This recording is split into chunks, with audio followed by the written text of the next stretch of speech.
payday feel like, ooh, I'm rich, and then suddenly 2 days later, you don't know where any of that money went? If so, you need a payday routine. This routine has been a game changer for helping me manage my money, track my spending, and also get insight to my spending behaviors. I find it kind of relaxing, except on those months where I realize I spent, $1,200 on food and 70% of that was on Uber Eats. That's always a little bit jolting, but I still like the exercise anyways because it makes me feel like I'm on top of things, getting a good view of what's going on, and helps me just sort of recalibrate and be like, you know what, okay, we didn't do great this month, here's what we're gonna do next month. Now, one thing I noticed is that 80% of my viewers are not subscribed. So if you can do me a favor and hit that subscribe button, it's really gonna help to push my channel forward and help me hit some of my goals. And it's also gonna help put me in front of people like you who wanna see a payday routine and get their budget together, and we can build a little community, and I will love you for it. So please hit that subscribe button and let's get into it. Now let's talk about why having a payday routine is essential. For me, it's really about taking control of my money and my finances instead of letting my money and finances control me. I don't like being a victim to overspending. We are human, it happens. Having a payday routine kind of helps you to start the process of tracking your spending and then also understanding your spending habits. So it's super essential on the journey to financial literacy. And I feel like it's an easy first step because if you're watching this video, you likely have a payday and you likely spend money because you have expenses or bills to pay. So you already meet the criteria for having a payday routine. Now, to stay on top of my payday routine, I use a tracker. Last year, I made my own spreadsheet, but it's been one of my goals to upgrade my financial tracker, and I finally did. This will be my new payday routine using my new KA8PNQ Yearly Budget 2.0 tracker. I am so excited. Let's talk about the tools you need so that you can do your payday routine. You're gonna want your laptop or a phone. Technically, my financial tracker is a Google Sheet, so I could do it from my phone, but I'm not insane. So I like to do it on a laptop. If you're good to do it on your phone, do it. You're also gonna need your phone if you've got any of your banking apps on there. So get those things ready to open up, or you can also do that on your laptop as well. Open up some tabs with all of your banking, have that open so that you can go through your statements and add those payments to your financial tracker. You'll also want to have any other expense areas. For example, my Amazon Prime. I open up my Amazon Prime as well and have those orders ready because obviously the expense that shows up in my bank account statement doesn't really let me know what it was for. So I wanna make sure I can reference against that, compare it, and then be able to properly categorize that expense. So once you've got all those things opened up, you can then start inputting, and let's do it. All right, so opening up my beautiful new financial tracker. Shout out to KA8PNQ. If you watched my video where I set up this tracker, you know that I've already got all of my income categorizations set up, all my bill categories set up, my subscription categories, so on and so forth. So now I'm just gonna go into January. I have not done my payday routine for January period. I haven't done a payday routine since December, so I'm assuming this is going to be crazy. But jumping over into the January tab, you can see that all of the categories I created in that annual totals tab have auto-populated over here. Love it. And now what I always start with is just my income. So what I'm first gonna just do is open up my bank accounts. I'm opening up my Wealthsimple account first. The first piece of income was actually my Wealthsimple interest. That payday happened on January 1st. I never really know what to expect because it's always a percentage of whatever's sitting in my checking account. So I'm just gonna put that I was expecting that amount, and I got paid $21.13. That's literally interest accrued off of cash that I have in this checking account. It's a high interest checking account. It also doubles as a prepaid Visa. I can use it to make online purchases. I can use it at grocery stores. Also, for every purchase I make, I get like a 1% cash back. I use it as crypto back. So every purchase I make, 1% of that cash goes into Ethereum. That's the crypto that I chose. And it's great because I'm just in very small portions adding to my shares of Ethereum. I'm spending the money anyway, so at least the cash back is going into something that costs a lot more for me. So if I can make little steps towards increasing my holdings, then that's great. Payroll on January 8th, it's actually expecting $20.35, but at the end of the year, your taxes go down. $20.47 and 12 cents. My next one was also $20.47.12, and I just got paid that on the 22nd. Perfect. So on Jan 9th, I got $22.49.35. I put the expecting as actual because it's pretty much the same amount every single time. But if you have variable income, you can still budget out what you're expecting if you know that you have money coming in. Next payroll was $22.49 on Jan 23rd. So I think that's about it for income. As you can see up top here in the financial overview section, my budget was $86.13. I got $86.14. Why is that actually? Oh, because I put 25 cents there.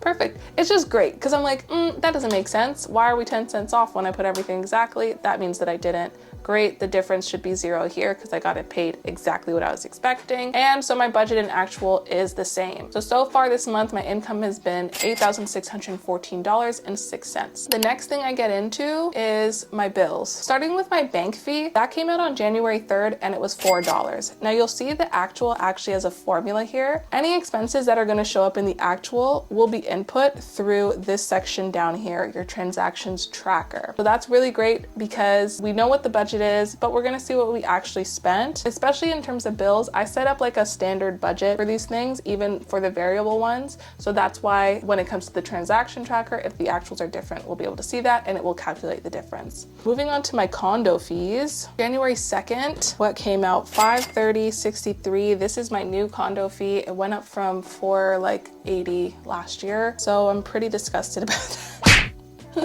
Quickly jumping to parking spot. I know that this comes out on the 15th. The budget is $190 a month. Property taxes, there are none for this month. I don't know when that mail is going to come in. I should probably check my mail. Maybe it already has come in. I know my laser treatment is a certain amount. Can't remember what. My Affirm payment, also can't remember, and also can't remember.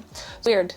I don't see any billings for my hydro, which is strange. It says I've got like 261 due on February 3rd, so maybe it's done some like weird carryover. I'm just gonna leave this blank. If they're not charging me, I'm not taking it. It's fine. Also, I know they are charging me because $261.81 is literally double what I usually pay. My last payment was December 25th, and now my next payment's gonna be February 3rd. Okay, so next I'm gonna move on to my subscriptions and memberships. So for my bills and subscriptions, right now I'm inputting all of these for the first time. As I move into February, March, April, I'll be able to just copy that budget over for each of these and paste it. So then it's really just gonna come down to the days that it's due, adding my transactions down, and it'll just auto-populate itself up here. So let me fill out these budgets for all these three and then we'll get back into it. So I have just filled out the bills, expenses, and subscription and memberships sections. As you can see, I've got my budget set up for my expenses here. I've got it set up for the things that I expect to come out this month. If I don't expect it to come out in the month, I'm putting the budget as 0. Same for my subscriptions and membership. Now we're gonna actually track the transactions. For me right now, feels like Russian roulette. Like, what are we gonna get? How much did I spend? If I'm guessing, I can't even guess. I feel like I spent a lot. So let's take a look. I'm gonna start with one of my credit cards. Oh my goodness. My credit card balance is $2,774.11. So I had a feeling I spent a lot and I was right. Let's go, I guess. So the first ones, I put the date, Jan 1st, amount, $84.61, transaction. Okay, this is kind of funny. The first transaction here is one that I forgot to add as a category. So I'm going to go back into my expenses here and add it. I'm just going to put business expenses because right now I'm not doing a whole lot with my side business, which is like social media management, but we do have a Google Suite that we're paying for. It's coming out of my credit card because we didn't have a business credit card at the time, and I've been meaning to switch that because I'm pretty sure what we have will work to come out of the payments, but I always track it because I want to make sure that I send that money back from the business to my account. That's the first expense. I'm gonna go to business, $84.61. I just put a little note here for myself. For fetch to pay me back, okay? I actually need to add this back up here. So in terms of getting paid back, I'm gonna put it in that. My payday, I'm gonna make it January 26th because I plan to transfer that money back today. And it's gonna be for $84.61. So I am expecting to get that back. Next expense, Google Ads, Jan 1st for $133.15. Jan 2nd, I guess I went to see a movie, $70.15, and that's gonna be entertainment. I like to put a note, $94.07, and it was at Walmart. That's where I do my groceries. Sometimes Walmart, I will do like an all-in-one. I'll buy house stuff, this stuff, that stuff.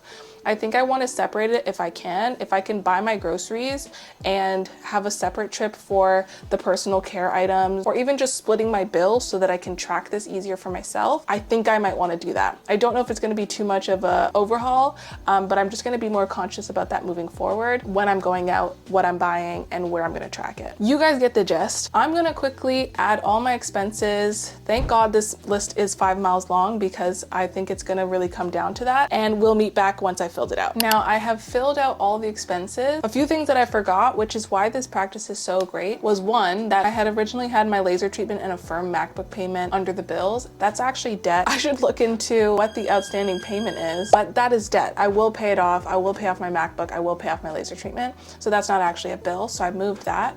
I also realized in adding my expenses that I forgot to add a category for business and for cleaner, because now I have cleaners coming in weekly. So I added the budget for that. I also added the expense category for business, and I should be paying out of my business account. But right now, for example, with my incorporation, I'm not making any money with my incorporation. So I moved my bills to come out of here just so that I didn't forget the payments, but I still wanted to categorize them so that I can go to my accountant and share, like, these were actually for the business. Is there some way for us to track that as a loss for my incorporation? As you can see, your girl had a lot of transactions.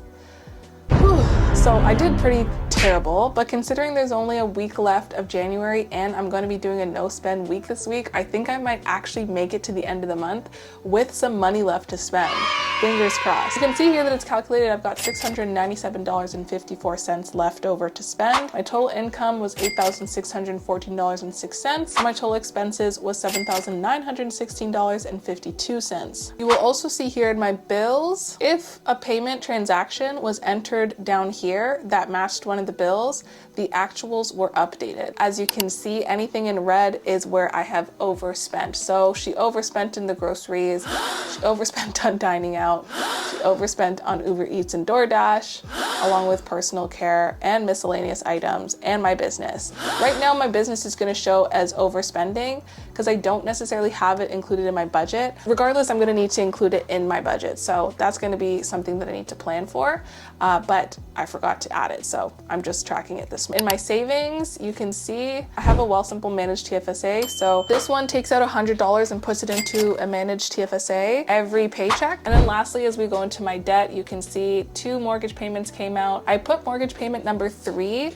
just for the months that there are 3 paychecks, because I do bi-weekly mortgage payments. So in some months there are going to be 3 payments. You can see everything's paid off here. I needed to pay $2,979 worth of debt this month, and I have. Let's just look into where I spend the most of my money. This is the most exciting piece about purchasing this financial tracker. I don't have these metrics in my old tracker, so I'm just excited to look at the actual illustration of where my money is going. What's really cool here is it sorts it by what takes up most of your money to the things that take up the least of your money. My mortgage payments are my highest expenses. That's spot on, obviously. My business is the next highest, so I actually really need to figure out what the budget is for this, how I can work this into my spending or tracking here.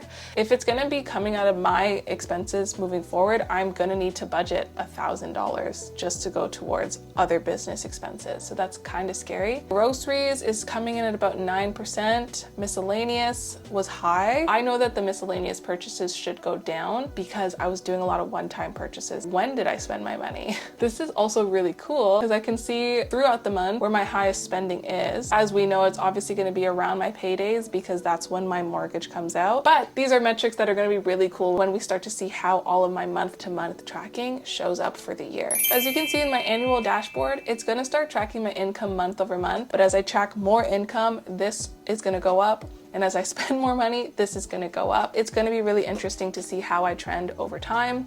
And yeah, I'm really looking forward to watching this fill out. Jill decided to join us for filming today. Oh, sorry. Say hi to everybody. That was a long one. Pause. I need to take it down a notch. Obviously, I slacked this month. The holidays were here. It's been a crazy transition back to work and everything.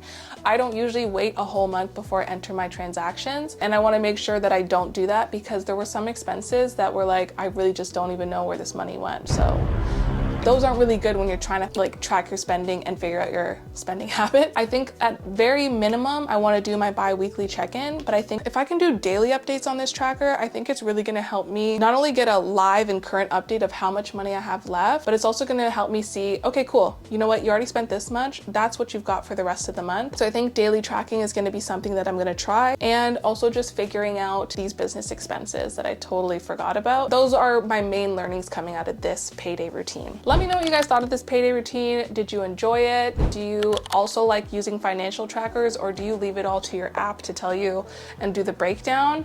I want to know, so comment below. If you are a financial tracker girly, let me know which one you're using. If you're looking for one, I put the link to the tracker that I'm using. It's the Co-Plenty Yearly Budget 2.0 tracker, and it's great. So if you don't have one yet and you're also trying to upgrade your financial tracking or just get into it on the right foot, then this could be great for you. Like I've said, this year we're doing a lot more financial entrepreneurship and productivity content. So if you're enjoying it and you stayed this long, I hope you subscribe. Thank you so much for watching. Love you. Bye. My hair looks crazy. That's why I can't deal with the curly. Oh my God.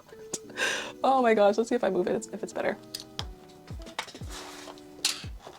It's not better.